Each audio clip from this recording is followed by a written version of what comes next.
Hello everyone and welcome back to my YouTube channel. It's me Ashika Shatija. So last video के अंदर हम लोगों ने कंप्लीट कर दिया था question number 9 and question number 10 of account sample paper.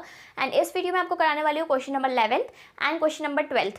So question number 11 के अंदर हम लोगों को खाली एक पार्टनरशिप का क्वेश्चन है एंड क्वेश्चन नंबर 12 जो है वो शेयर्स रिलेटेड क्वेश्चन करते हैं। क्वेश्चन नंबर 11 से क्वेश्चन नंबर 11 के अंदर दिया हुआ है in the absence of an agreement partners are entitled to, यानी कि अगर हमारे पास एग्रीमेंट या तो फिर पार्टनरशिप डीड हम लोगों ने मेंटेन नहीं की हुई हो तो हम लोगों को क्या क्या चीज़ें पार्टनर्स को देनी चाहिए। तो सबसे पहली चीज़ यहाँ पे हम लोगों को प्रॉफिट्स इक्वल रखना पड़ता है और इंटरेस्ट ऑन लोन अगर हम लोगों ने फर्म से लिया है या फर्म ने हमसे लिया है या कोई पार्टनर ने एक दूसरे से लिया है, किसी ने भी अगर हम लोगों ने कोई आउटसाइडर पार्टीज से कोई अगर लोन वगैरह लिया कुछ भी लिया है लोन रिलेटेड, तो हम लोगों को उस पर इंटरेस्ट देना होता है 6% पर एनम। ना उससे ज़्यादा देना होता है ना उससे कम देना होता है। ओके, उसके अलावा बाकी सारी चीज़ें जैसे कि एक्स्ट्रा वर्क के लिए सैलरी, एक्स्ट्रा वर्क के लिए कमीशन, ज़्यादा सेल्स कराने की कमीशन, कैपिटल पे इंटरेस्ट, ये सब चीज़ें कुछ भी नहीं मिलेगी। ठीक है, सो यहाँ पे हम लोग देखते हैं कि हम लोगों को क्या क्या ऑप्शंस दिए हुए हैं। Profit share in the capital ratio. So profit share हमारा कैपिटल रेशियो में नहीं होता, इक्वल रेशियो में डिस्ट्रीब्यूट होता है। तो first option is wrong. Second, commission for making additional sale. Additional sale, उसने ज़्यादा सेल्स कर ली उसकी वो कमीशन मांग रहा है। अगर यहाँ पे हमारे पास पार्टनरशिप डीड नहीं है तो हम लोग इसको नहीं देंगे। पार्टनरशिप डीड मेंटेन हो, उसमें हम लोगों ने ये स्पेसिफाई किया हो तो फिर हम लोग उसको देंगे, वरना नहीं देंगे। ओके, सब हमारे पास एग्रीमेंट तो नहीं है तो हम लोग इसको कमीशन भी नहीं देंगे। Okay, interest on loan and advances by them to the firm.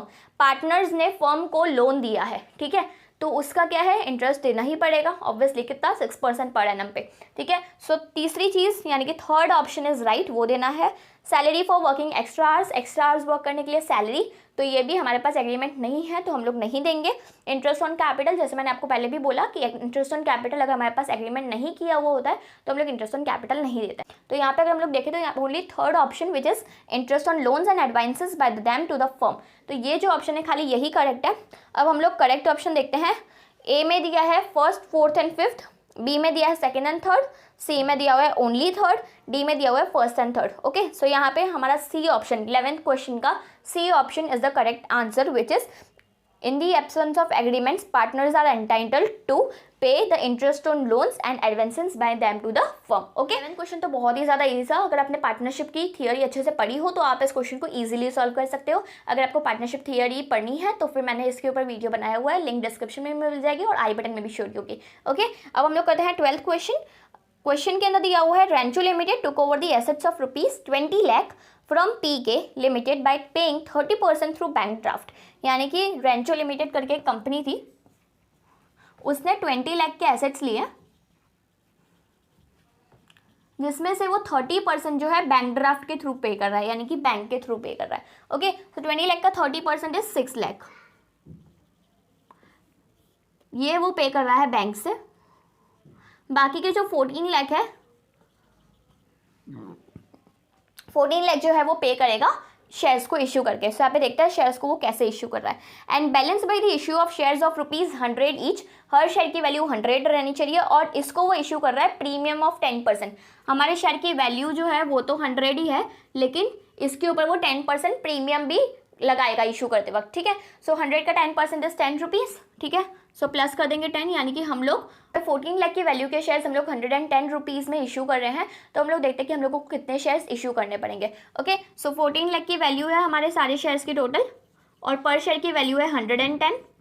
सो देखते हैं यहाँ पे हम लोग अगर 14 लाख डिवाइड बाय 110 कर देंगे, आंसर आएगा आपका 12,727.272727। ठीक है, ये चलता जाएगा।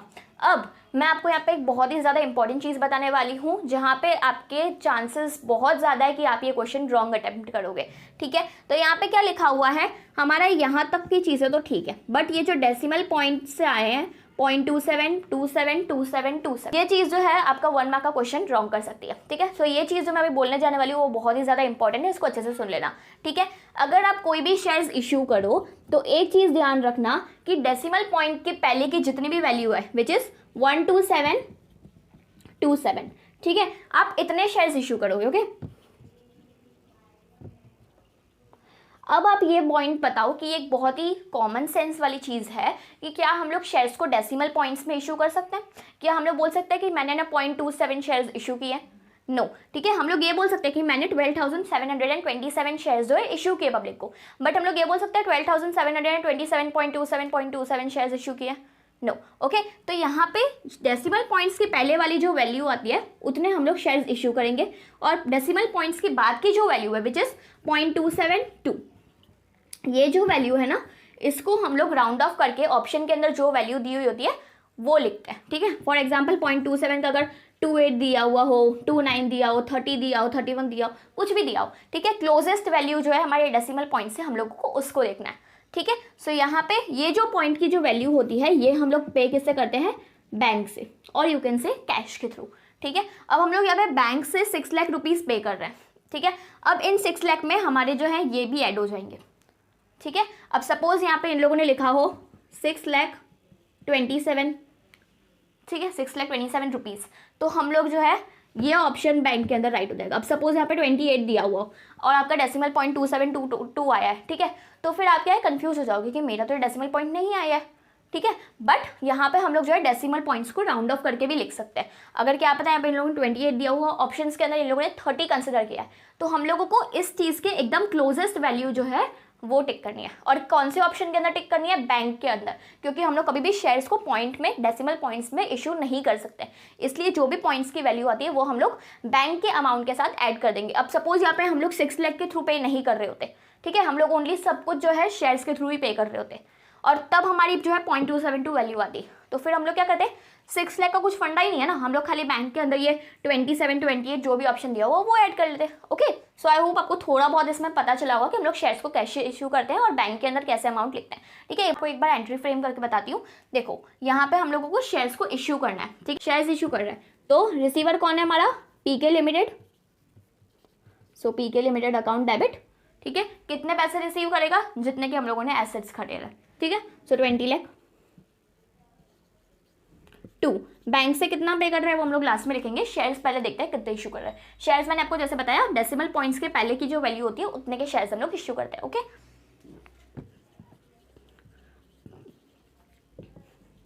2 शेयर कैपिटल अकाउंट। ओके, मैंने आपको पहले भी बहुत सारी वीडियोस में बताया हुआ है कि शेयर कैपिटल और प्रीमियम दोनों अलग अलग चीज़ें हैं।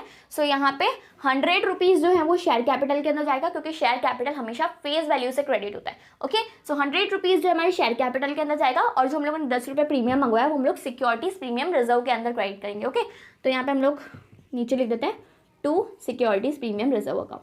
ठीक है, 12727 शेयर्स थे, ठीक है, उसको हम लोग 100 से मल्टीप्लाई कर देंगे, तो यहाँ पे क्या हो जाएगा 1272700। Okay, which is 12,72,700। ओके, अब हम लोग SPR यानी कि सिक्योरिटीज प्रीमियम रिजर्व कैसे निकालेंगे, 12727 शेयर्स इशू कर रहे हैं, 10 रुपीज़ हर शेयर पे प्रीमियम लगेगा। सो यहाँ पे आंसर क्या आएगा 127,270। ओके, 127,272 इंटू 10 कर दिया तो हमारा आंसर क्या आएगा 127,270। ठीक है, अब हम लोग मेन चीज़ पे आते हैं विच इज़ बैंक अकाउंट, की बैंक के अंदर हमारा कितना ट्रांसफर होगा। तो सबसे पहले यहाँ पे कभी भी आपके पास जो है डेसिमल पॉइंट्स के अंदर वैल्यू हो तो आपको ऑप्शंस देखना है कि बैंक के अंदर हम लोगों को कौन से अमाउंट्स दिए हुए हैं। ठीक है, अब फर्स्ट ऑप्शन अगर आप देखो तो उसमें इन लोगों ने खाली 6 लाख दिया हुआ है और स्टेटमेंट ऑफ P&L दिया हुआ है 30 रुपीज़। ठीक है, तो एक स्टेटमेंट ऑफ P&L यानी कि जो भी पॉइंट्स के बाद जो वैल्यू आती है वो कभी भी P&L के स्टेटमेंट में डेबिट या तो फिर क्रेडिट कुछ भी नहीं होता। ठीक है, तो ये फर्स्ट ऑप्शन तो हमारा रॉन्ग है। अब हम लोग सेकंड ऑप्शन पे आते हैं। यहाँ पे लिखा हुआ है PK limited account debit, 2 share capital, 2 securities premium, सारे अमाउंट्स हमारे मैच कर रहे हैं, और यहाँ पे बैंक अकाउंट भी हम लोगों को सारा 6 लाख जो है उसके अंदर हम लोगों ने डेसिमल पॉइंट्स को इंक्लूड करके दिया है। तो आई थिंक सो ये ऑप्शन राइट होगा। एक बार C और D ऑप्शन भी देख लेते हैं हम लोग। PK limited account debit 20 lakh, 2 share capital 1272700, 2 securities premium 1,27,300। अब ये 300 कहाँ से आया, तो ये जो है साफ साफ आपको दिख रहा होगा कि रॉन्ग है। ठीक है, अब D, PK limited account debit 20 lakh, 2 share capital 12,73,000। तो ये भी हमारे चीज़ों से बिल्कुल भी नहीं मिलता जाता है, क्योंकि हम लोगों ने ऑलरेडी डिस्कस किया हुआ है कि शेयर कैपिटल के अंदर हम लोग कोई भी चीज़ें इंक्लूड नहीं करते हैं, ना कोई डेसिमल पॉइंट्स कुछ भी नहीं इंक्लूड करते हैं। जितने हमारे शेयर की फेस वैल्यू होती है वही ही इंक्लूड करते हैं, और जितने नंबर ऑफ शेयर्स हम लोगों ने इशू किए होते हैं वही ही इंक्लूड करते हैं। ठीक है, शेयर्स हम लोगों ने इतने इशू किए हैं, फेस वैल्यू हमारी इतनी है, तो सिंपल जो है हमारे शेयर कैपिटल के अंदर यही अमाउंट आएगा। ठीक है, similarly securities premium reserve account के अंदर जितने शेयर्स की वैल्यू होती है और जितना हम लोग प्रीमियम देते हैं उन दोनों को इंटू कर लेते हैं। शेयर्स ये इशू किए हैं, प्रीमियम ये देना, सो इतना भी सिक्योरिटीज प्रीमियम रिजर्व अकाउंट के अंदर भी यही अमाउंट आएगा। अब यहाँ पे अगर एकदम करेक्ट और एकदम क्लोजेस्ट फिगर जो हम लोगों को लग रहा है वो है B ऑप्शन के अंदर बैंक अकाउंट में टू बैंक अकाउंट 6,30,000, ठीक है। 6,30,000 इसलिए क्योंकि यहाँ पे हमारी जो है 6 लाख का अमाउंट जो है हम लोग बैंक से तो पे कर ही रहे थे, साथ साथ हम लोग को ये 0.27 जो है ये भी हम लोगों को बैंक से ही पे करना पड़ेगा, ठीक है। अब इन लोगों ने 27 दिया होता तो हम लोग 27 लिखते, इन लोगों ने 28 दिया होता तो हम लोग 28 लिखते, 29 दिया हुआ है 29 लिखते, 30 दिया हुआ है तो 30 लिखते हैं। ओके, इन शॉर्ट हम लोगों को यहाँ पे राउंड ऑफ करके अमाउंट दिया जाता है, ठीक है। सो हमारे साथ अगर हम लोग देखें तो एकदम क्लोजेस्ट फिगर जो है वो ऑप्शन बी के अंदर है और एकदम करेक्ट फिगर जो है ऑप्शन बी के अंदर दिए हुए हम लोगों को, विच इज 6,30,000, जिसमें से 6 लाख जो है हम लोग बैंक के थ्रू पे करेंगे और 0.272 जो है हमारी डेसिमल की वैल्यू जो है वो हम लोग बैंक के थ्रू पे करेंगे। ओके, सो 0.272 को इन लोगों ने कुछ भी नहीं किया है, खाली राउंड ऑफ किया है टू 30, ठीक है। सो यहाँ पे कभी भी अगर आप लिखो या तो फिर बैंक एंट्री फ्रेम करो तो फिर आपको देखना है कि बैंक के अंदर हम लोगों को ऑप्शंस में कौन से अमाउंट दिए हुए। अब सपोज यहाँ पे इन लोगों ने ऑप्शंस के अंदर 28 अमाउंट दिया होता तो 27 के क्लोजेस्ट क्या है, 28 या 30? ऑब्वियसली 28, तो हम लोग 28 वाला ऑप्शन टिक करते। सपोज इन लोगों ने 27 की 27 वैल्यू दी होती तो हम लोग उसी फिगर को जो है उसी ऑप्शन को जो हम लोग राइट मानते, ठीक है। सो ज़रूरी नहीं है कि 30 दिया हुआ हो तभी हो, जो 27 से एकदम क्लोज हो, 27 से एकदम क्लोज 27 है, अगर 27 दिया हो तो 27 राइट करते, 28 दिया हो तो 28 देते, 29 दिया हुआ तो 29 दिए थे, जो एकदम 27 से क्लोजेस्ट। सो आई होप आपको question number 11th and question number 12th अच्छे से समझ में आ गया होगा। अगर आपको इन क्वेश्चन रिलेटेड कोई भी डाउट हो तो आप मुझे कमेंट सेक्शन में कमेंट कर सकते हो। एंड अगर आपके लिए वीडियो यूजफुल रहा तो उसको लाइक करना, शेयर करना और सब्सक्राइब करना। Meet you in the next video, bye bye.